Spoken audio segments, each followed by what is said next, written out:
What's up, everyone, and welcome back to a brand new episode of From the Lions Cove podcast. I'm your host, Marcelo, and today, this setup looks completely different. You might be like, where are the wireless mics? Where's just the only laptop? Yeah, it's pretty messy here today, but shout out Donnie for all of this new equipment. It is awesome. This is my first time using all of this stuff, so I'm sorry if the audio may sound, a little bad, but with the stuff that we have today, the audio should be pretty good. I'm just not used to working all of it and adjusting the volume and doing all the soundboard stuff, but shout out to my guy Bobby for helping me with that today, just giving me a little basic intro with all of it, so I'm very thankful for that. So I'll do my best to learn this and try to get better with it, but shout out to Donnie again, because this is what's really going to take my podcast to the next level, so I'm very thankful for that. But we have a very special guest today, my cousin Marina Powell, hopping on the podcast today. She's experiencing all of this stuff with me, so I'm very excited for it. So thanks for hopping on, Marina. Favorite cousin, but thanks for having me today, Marcelo. Yeah, you're definitely a top 12 favorite cousin, for sure. Fair enough. But I'm very excited to go into Marina's sports journey today. Obviously, give Marina a proper intro. She's my cousin. I love her to death. We've seen each other grow up. Marina's, 4 or 5. I think you're 4 years older than me. 26. Yeah, so 4 years older than me. But obviously, we've seen each other's journey and how we've, grown and progressed throughout our lives. So I'm very excited to get into these questions today. All right, let's get it. All right, let's do it. So can you share how you first got into sports? Yes. That's a shout out to my mom and dad for throwing me into sports. I believe I started basketball in 3rd grade. So it was co-ed at Notre Dame. Shout out Notre Dame Elementary School. So that's kind of how that started. And then, throughout the years, I started joining more sports, volleyball. I did track, softball, little dance here and there. But yeah, that's kind of how my dad just threw me right in. Wow. So growing up, did you have any sport as your favorite, or? Definitely basketball and volleyball, kind of depended on the day. I feel like those two I felt the most competitive. I have that competitive spirit in me. And so I think those two I definitely fell in love with the most. Wow. Awesome. So growing up throughout your time, how did they shape you as an athlete, and how did they shape kind of your journey from being little to the middle school? Yeah, I think playing sports definitely teaches you a lot. Obviously that competitive nature that, when you're kind of our age, you could take that into your work life, which is amazing. It kind of teaches you, obviously, a sense of community, friendships, kind of learning how to pivot in life, because, you could go into a game, you're going to do this play, it's not going to work, you have to learn how to pivot. Right. So definitely a lot of little life lessons in sports, I'd say. Wow. Awesome. So who were your role models growing up, both in sports and in life? Sports, I'd give that one to my dad. He was honestly my coach for basketball and sometimes softball, all throughout my life until high school. So that definitely, we had a pretty big bond with that. He would call me Scoots because I would run up and down the basketball court. So that's how I got my nickname, MP Scoots 25 on Instagram.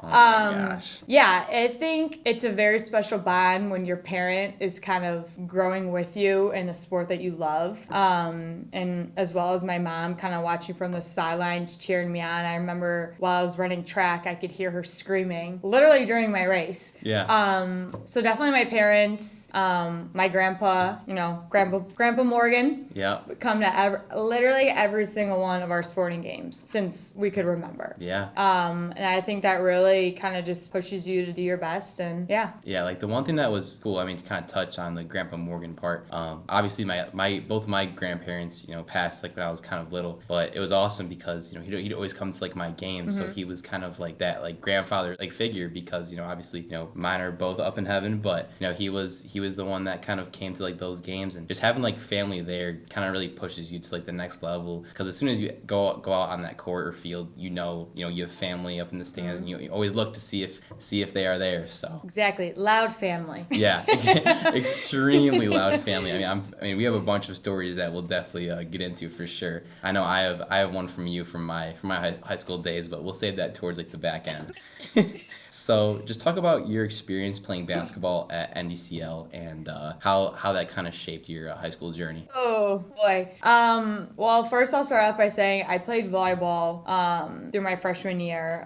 Played JO as well. But unfortunately, in 8th grade, I was a happy, healthy, go lucky, athletic kid, and one day my life changed in a blink of an eye. I started passing out and having pseudo seizures. Long story short, I was diagnosed with POTS, postural orthostatic tachycardia syndrome. I'm not going to go too much into it, but it's basically lack of blood flow to my heart and brain, which causes you to have pseudo seizures and a wide variety of symptoms. So I was in the hospital for I think I had to get taken out of 8th grade. I went into high school freshman year. I had to quit volleyball, quit all my sports, which is pretty devastating, especially at that. It's a weird age for your life. I mean, you're kind of just starting your life. You're going into high school, trying to meet new people, kind of excel in your sports careers and whatnot. And to have that taken away from you is nothing less than heartbreaking. But then my senior year, I was, starting to feel better. I went back to high school. It was sort of manageable, and I was really excited to try out for basketball. I was like over the moon that my parents were letting me, the school was letting me. So I remember I went to all the workouts, all the team meetings. I even got my jersey. And unfortunately, after the weekend, the coach, gave me my jersey and was like, obviously, like, you're going to be on the team, because I had to get some procedure. Monday morning, he pulled me out of class and said, I can't have you on the team, but you can help me coach. And that literally shattered my heart because, I'm not going to play in college. Like, that was my last, chance of feeling like myself again. Yeah. Like, when you're so in love with a game and it gets stripped away from you and you have, one more shot to play again, and then it gets stripped away from you again, it's a very, I can't even put it into words, but what was the question? Yeah, I mean, the question was to kind of talk about that, experience. But wow, which is crazy. Yeah. Obviously, me and you have shared it's kind of that stuff with coaches, and being that person that shows up to all the workouts, shows up to everything, and then having that happen to you. That's just heartbreaking, especially your senior year, your last time that you're going to be on the court, you're going to be with your friends, can't even experience senior night, all of that stuff. So yeah. I'm sure that was heartbreaking, especially hearing that as your cousin, that was it was so sad. Yeah, and then I remember he also stopped me in the hallway and asked for my jersey back. Wow, in the middle of school. Mm-hmm. Wow, yeah. And when he told me I was off the team, that was he literally took me out of class, which. Yeah, from their standpoint, I get it. It could be a liability, but I was just a kid. Yeah. I don't think no one understands how traumatizing it is going through health issues at such a young age and not feeling like yourself. And just I don't know, just to go through that. When I think of that nowadays, it's just it stings. But it kind of goes back to my first point where in life, you're gonna have to learn how to pivot. Things are gonna happen that you're gonna hate, that are heartbreaking, that are traumatizing. But it shapes you in a good way, even though you don't want it necessarily, but there's always a lesson learned in everything. So yeah. So what was that between the coach and the team just after that all happened? What kind of happened after that? Parents were not too happy. Yeah. I think there was a meeting, but kind of just giving them our point of view on it and how that's just not right. Yeah. High school is when you're learning a lot and you're figuring out a lot and you're supposed to be looking up to these people. That was supposed to be my role model, who I was trying to trust and who's supposed to care for me. And I don't know how people could do that to someone, honestly. Yeah. You know what I mean? So that kind of happened. I did not give back the jersey. Yeah. You know that. That is still in my closet. Number 25. All right. But yeah, that's kind of how that went down. And I never talked to him again. I'd see him in the hallways and I'm yeah. Dude, yeah. no. saying yeah, okay, you're on the team, then breaking that and then that, having that whole thing happen. I don't know how someone could do that to someone else or make someone feel that way, or I don't know if that's a power trip or something like that, but it's unfortunate because that happening, I'm sure tons of other people have gone through similar things like that, and it's just sad because you kind of like how you mentioned, you look up to these coaches. You know, they tell you things, and eventually they'll make a promise with you, and then next thing you know, they'll turn their back right on you. Yep. And honestly, like, it kind of takes away the love for the game when it shouldn't. Like, you kind of hold like a grudge against that a little bit, which is not okay. And it's so sad to me how like you could be so in love with a game and you have that one person that just like shatters you. Yeah. It's so sad, but yeah, I know it's sad because like I feel like with basketball, like, you know, I mean, you start playing at like a young age. I mean, our family has played. I mean, even though like we are like a more so like football family, like basketball is like we're both football and basketball. Like yeah, like we live and breathe that stuff. So just like starting off at like a young age playing, you know, the sports you love. Like obviously you want to continue as you get older, and the fact that you can't even do that, like, you know, because of someone else is just heartbreaking. Yeah. What lessons did you take away from that experience, both as an athlete and as a person? As an athlete, I guess enjoy it while you have it. I think we get very comfortable in life with things that we have that we don't. I think we appreciate it, but we don't appreciate the feeling, if that makes sense. Yeah. Until it's gone. Then you have that nostalgic feeling of like how good it felt, how much you loved it. Whereas, you know, when you're having it in your life as a constant every single day, you kind of get used to it that you don't appreciate it as much. So my biggest lesson for that, appreciate something while you have it, because an injury, like anything can happen in this life that like when you're enjoying something, when you're loving it, like soak it all up. I mean, I feel like I tell a lot of people that nowadays. I think what I could learn from just like my health issues, like I had it all until I didn't. And I think how this shaped me like kind of in life. I'm very appreciative of the little things now. You know, I take more photos, I take a lot of videos, like just like a small little thing that I can do. Like I could go on a mile run now and not pass out. Like that's awesome. Like I could go out and shoot hoops and not pass out. Like that's a win.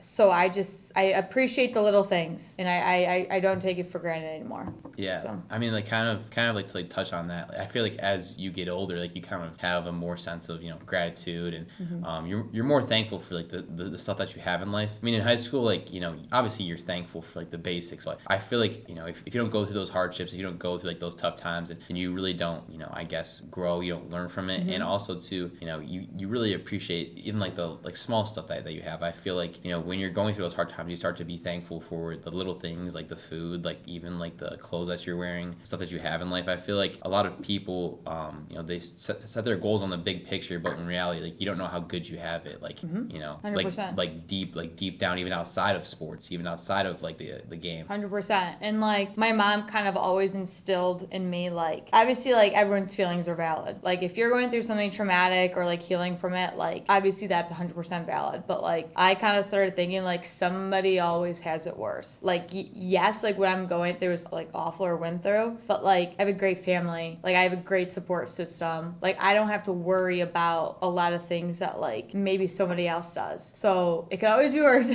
Yeah.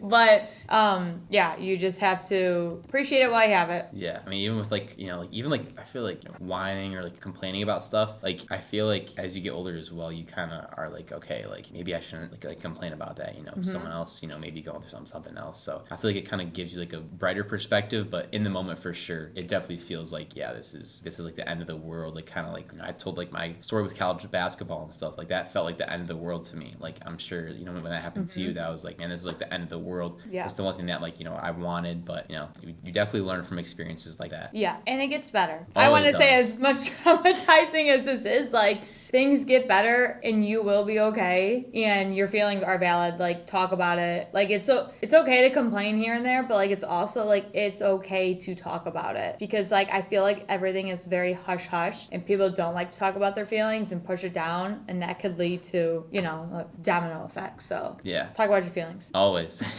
So, obviously, you know, you are one of the strongest people that I know personally. I mean, you're one of the toughest people I know. I mean, you've been through so much, and I'm a very proud cousin because I look up to you because you've gone through so much in life, like at such a young age, and even going, you know, into your future. So I always look up to you, and I hope to be strong like you always. So what's the hardest part mentally about dealing with those setbacks, and how do you like cope with them? I have a lot of setbacks. For example, this past year, or 2024, still going, into 2025, I had a pickleball injury. Wear the right pickleball shoes when you're playing pickleball. Yeah. Kind of long story short, I had surgery, nerve damage, so I really haven't walked in over a year. Can't drive, lost my job because of it. I was in pharmaceutical sales, so you have to obviously drive, and I cannot. So I've had a lot of setbacks, and it's a very lonely feeling. But I will say, as chuggy as it sounds, like it does make you stronger. Like as much as I like wish that like none of this happened to me and my life like panned out as I hoped it would, or like I thought it would, I wouldn't be who I am, and I wouldn't be as empathetic as I am. I wouldn't be able to help others get through what they need to get through. So in a way, like I am grateful that I've gone through a lot, because I don't know, I'm a very caring person. Like I want to be there for others, and I have a good like grasp on like kind of like feeling people out. Like I could tell when someone's like not okay and they're not sharing it. Like I'm there for others. So always find like that little silver lining in what you're going through, because like you could be helping others out even though your life is unwell, but there's always a plus in everything. Which is very, like selfless, because, for someone that's gone through so much, you could say, man, like poor me, I'm going through this, going through that, blah, blah, all this stuff. But at the end of the day, like you're really focusing on like helping other people, like, go through stuff, or if they're having like a tough time with certain things, you're there for them. You're that friend that's going to be there for them. And that's something that's like awesome. Not a lot of people in today would do that. They're very, to themselves, I'm power hungry, I'm money hungry. But, I would say one thing about our family is that, we're truly caring. And that's the one thing that we'll always look out for each other. And we'll always, stick up for one another when like something goes wrong. And that's something that I'm always thankful 100%. for. Like the amount, like, I mean, your mom and dad, like Z and Uncle Jeff, like the amount of times like my parents couldn't be there if they're on a trip or something. Like our family is the first one to say, I'll bring you to your appointment. Like I'll meet you at the hospital. Like we are like, these Italians are just like this. Wow. So going into the next question, how do you think our bond as cousins has evolved from when we were kids to now? Well, I could talk about boys with you now, but we're not going to talk about that. I think, so sorry. Okay, go ahead. I think, I'm not sure when it happened, but like we got very tight recently. Like the past, like I feel like 2-3 years. No, I would say like high school. Yeah, but like tight. We're venting to each other, like getting advice. I feel like it's like the past few years. And I think like with your basketball experience in high school and mine, I feel like that kind of like, like we could help each other like get through that. Yeah. Because like it's not an everyday occasion that like two people in a family kind of went through something similar. Yeah. So I don't know, definitely past few years, and like in a way, even though I'm older, like I look up to you in a lot of ways. Like, I mean, people could beat you down, but your confidence is like no other, and you can't teach that. I don't know where you came from, but like you can't teach that. So like I look up to you because you're always like, something happens, you're like, it's fine, let's keep going. Like you are like pushing through everything, and you're a go-getter, and like I admire that about you. So I think that's cool that like I could teach you like the really emotional stuff, and you can teach me to like get up and go, like keep pushing through. Yeah. So. And like it's funny that you say that, because when we were like little, like obviously like when you're kids, like you don't have deep conversations like these, but you're kind of just out just playing and stuff. But I feel like once like we were all kind of like the same age, like I mean probably between Anna and then Sophia, like Sophia was probably in high school, like that's when like we all kind of started like getting close. I mean we've always been close as a family, but like we could actually like have like deep talks and like relate to things and kind of just like go over like life in general and like kind of go through life. I mean like it's crazy because obviously your sister Anna, my cousin, like she has Maeve. Like it's crazy now seeing like our family like growing and like expanding, and eventually like we'll be old, and then we'll like what's it called, go to like Maeve's basketball games, go to Charlotte's basketball games. Yeah. It's like wow, I was at Maeve's basketball practice the other day, and I'm like, I mean, time flies. It is crazy. Time flies. She's like going up and down the basketball court trying to. She's like she just turned 2. Yeah. So it's cute. Yeah. But I agree with you. I think definitely when Sophia went into high school, and Dom and Bella, like we're all kind of similar in age. Yeah. I think when you guys got up to like high school years, we definitely got like on that like deeper level. We literally have family debriefs. Yeah. Like every time there's a party, cousins in one room, or debrief time, tea time. Yeah, just talking about everything that's like happened in our life, which is awesome for sure. So, how do you think our shared experiences as athletes shape the both both of us, even though our paths have been different? Kind of what I was saying before. I feel like I think we've learned how to pivot, and I think that's like the biggest thing that we could take out of everything that we've been through. Like I said, you could plan for one thing, 90% it might happen, but that 10%, like you have to stay grounded and figure out your next move, like while it's happening, which is not an easy thing to do at all. And like going into like kind of like work life, like you're gonna take that into your everyday life. I mean, relationships, work, literally like everyday life. So I think even though like we didn't go through the exact same thing, we have like similarities. But I think how we learned how to pivot and we learned how to put that into everyday lives is probably our biggest thing that we've learned. Yeah, and also too, I mean, kind of like going off of that. I mean, obviously, like we've had those battles with coaches, but I feel like as we get older and we have kids one day and we see like like the coaching and like all of that stuff, I feel like like we'll have like a similar story to share to like our kids one day, and eventually help them learn from experiences like that. And even if let's say, I know for sure I definitely want to be a coach. Maybe Watch out. maybe you'll be a coach too. Me? I'll be the psychiatrist. Yeah, or you'd be like the social media director for the team. Yes.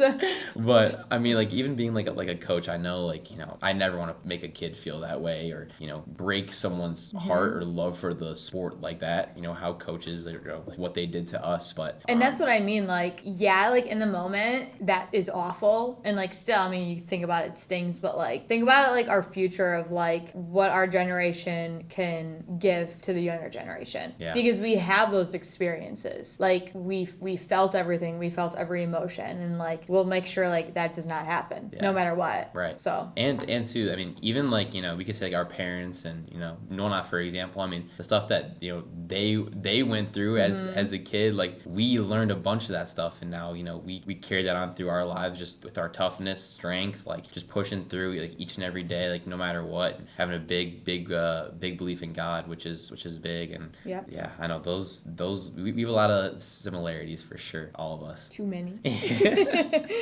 Yeah, especially the loudness part for sure. Yeah, we were very, very, very loud. And like Yeah. we had May's birthday party the other day. There was like 40 something people. Yeah. I mean, it is like crazy loud Italian. I mean, even at Christmas dinner, when like Anna was like, we were all doing like our like stories, and, and Anna was like screaming her story, and then like they all heard it from like the other side of the table. They're like, all right, like you guys need to quiet it down over there. But we were just laughing. Kids table forever. Yeah, kids table forever for sure. So if you had to pick one word to describe our family, what would it be and why? Loud. Kidding. One word. Yeah. That's a tough one. Come on, you could think of like one word. Loud keeps coming into my head. Loud. Oh yeah, that's a great word to describe our family. Caring. All right, why Giving. caring? Why giving? Funny. Why funny? Because we're hilarious. I'm just kidding. I mean, like, you're not wrong, though. We are funny. I would say, I mean, I think we're a very, very caring family. That's not the right, I mean, yes, we are caring, but I feel like there's another word that I can't think of. Generous. But, like, sure. Like, our family is, like, my parents are, like, your parents are mine. Like, we're constantly always there for each other, which is very rare. Like, we get together every Sunday. We have, Sunday dinner at Nana's. We are at everyone's sporting events. Like, we are constantly texting in the group chat, like cheering everybody on. Like, we are very supportive. We're very supportive to one another. And that goes a long way, especially when you're going through a lot. Like, to have that, like, family community behind you, like, makes a world of a difference. Yeah. No, supportive is a great word, actually. See, I finally got it. Mine, I was going to say loyal. That too. Because, obviously our family is very rare. I definitely realize that. Yeah. Especially, with a lot of, today's society and people's, like, circumstances. I mean, I understand, like, our family is rare. And I'm very blessed. I thank God for that each and every day.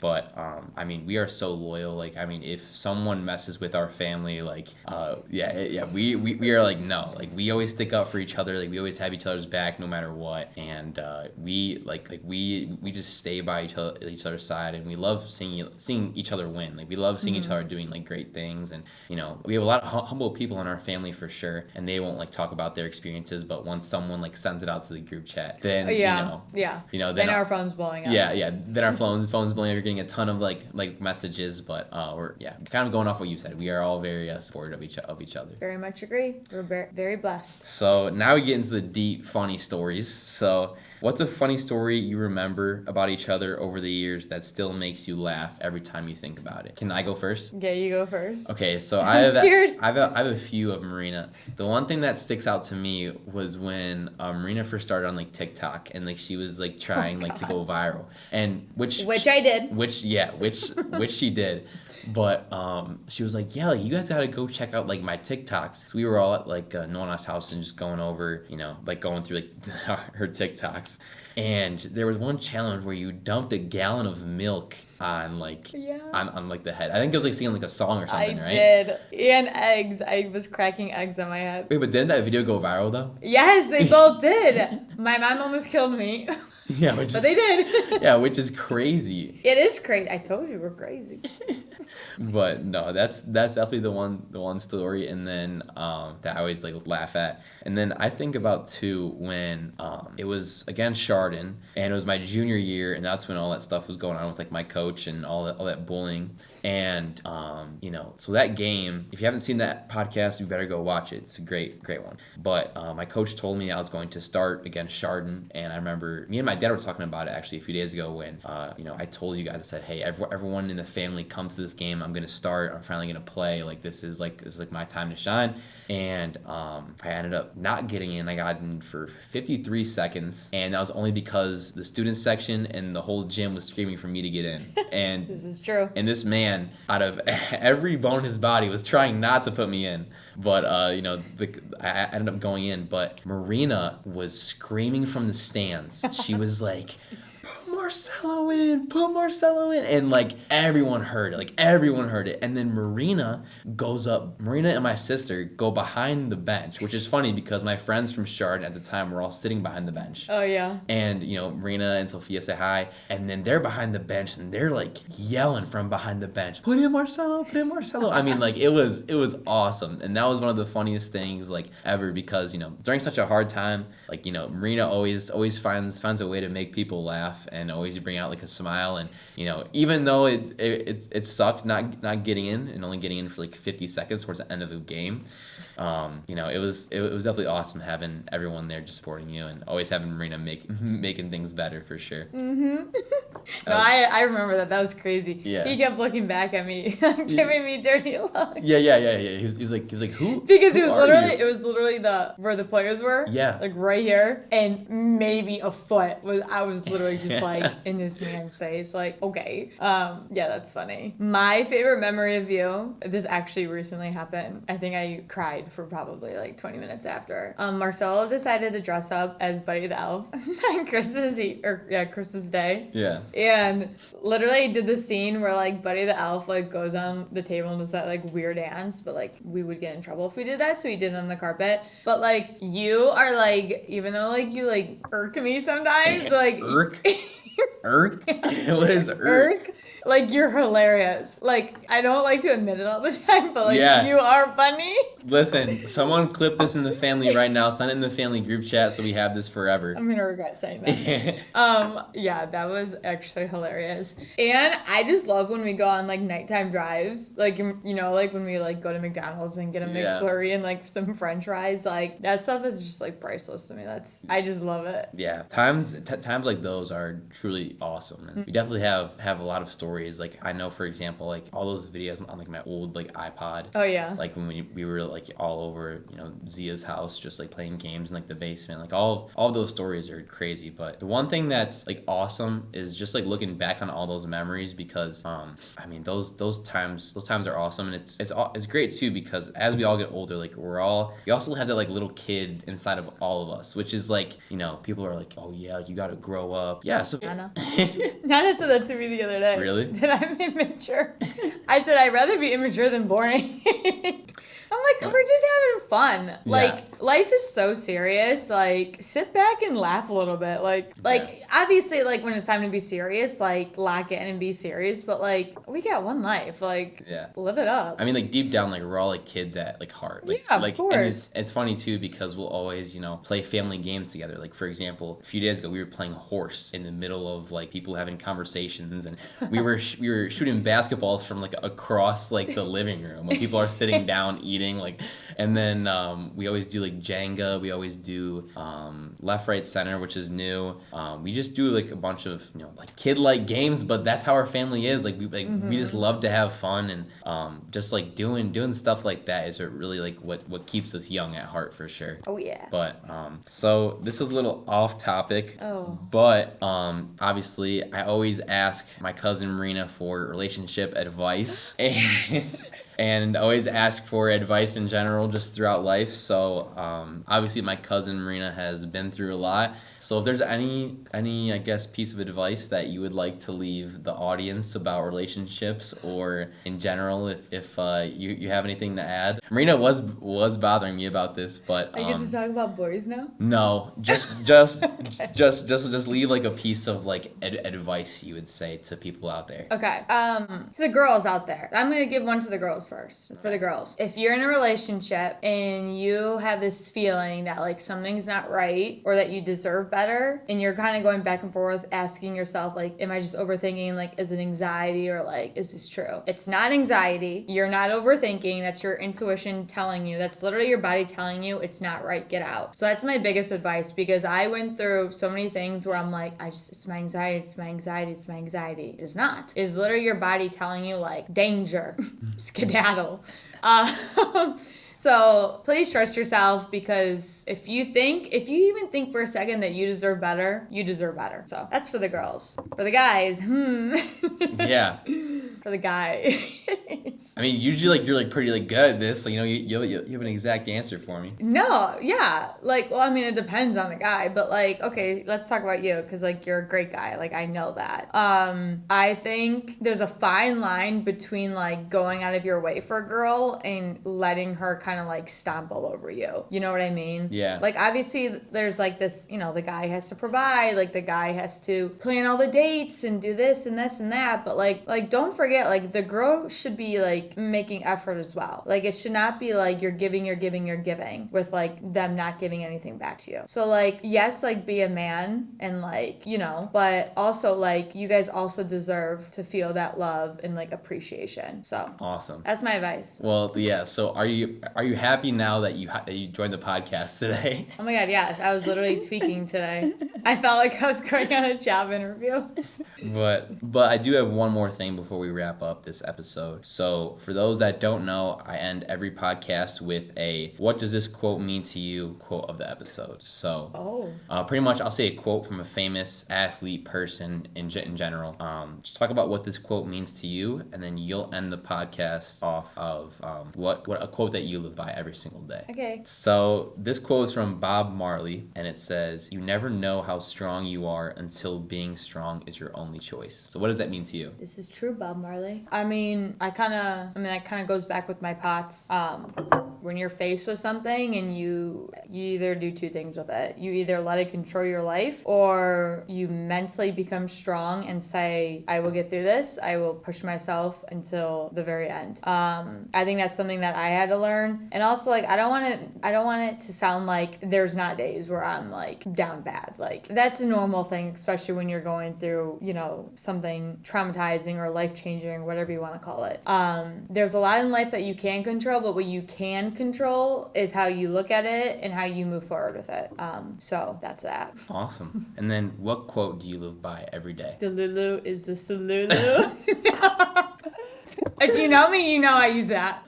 All right, well then, can you explain what that means to our audience? Yes, let me explain that. Like, if someone calls you delusional, let them. Because you know what? If you're like in your Delulu world thinking like, life is awesome, like, I'm gonna get everything that I want, like, I'll get this job, or like, I'll be with that person, or like, I'll be able to travel, like, if you're like living in that state of like knowing, like, that's gonna happen, like, most likely, like, it's going to happen. If you're living in a negative headspace of like, oh, I'm not gonna get that, that's not gonna happen. Like, you're right. Now it's not gonna happen because it's just bad vibes. So, like, stay in your delusional state because one day it won't be delusional. Delulu is a Salulu, I'm telling you. All right. Trust me. Delulu is the Salulu. Famous. that like. Clip that. Wait, who like came up with that quote? I don't know. Well, I think you were the one that came up with I it. probably came up with it, or I saw it on TikTok or So something. that's like, I think the first time ever that a quote has been said by the interviewee here. That's like, that's like came up with that quote. Yeah, you probably should have had me on a long time ago. Well, we tried, but I went to New York City. And I bailed. Yeah, exactly. But you also got to experience this new podcast setup, so. Yes, thank you. Yeah, no, thank you. But that'll do it for this episode of From the Lions Cove podcast. Marina, love you very much. Thank you very much for hopping on this podcast. And I'm excited that you got to experience this new equipment with me with all this stuff. I mean, I don't even know what half of these things are, but Yeah, you look cool with this stuff. yeah, I know. Good like job. kind of like very like a professional, Yeah. These are definitely better and it's more professional, and this podcast will hopefully keep on going up. So that'll do it. Thank you very much for tuning into the Lions Cove or From the Lions Cove podcast. I'm your host Marcelo. Make sure you like, comment, share. Also too, on Spotify there's a rating like with stars. So if you can leave some ratings, that would be great, and provide some feedback in the comment section of how I can be better. That would be great. Aw, you're so proud. What do you mean by that, bro? But thank you very much to everyone out there that's been listening and showing a lot of love and support. I mean, these past few episodes have been incredible. This is just the start, and I'm gonna keep on going. So shout out Donnie, shout out Bobby, and thank you, Marina, again. Thanks for having me. Follow me on Insta, MPScoots25. Don't follow her on Instagram. All right. Bye. Peace. See you guys. Ciao.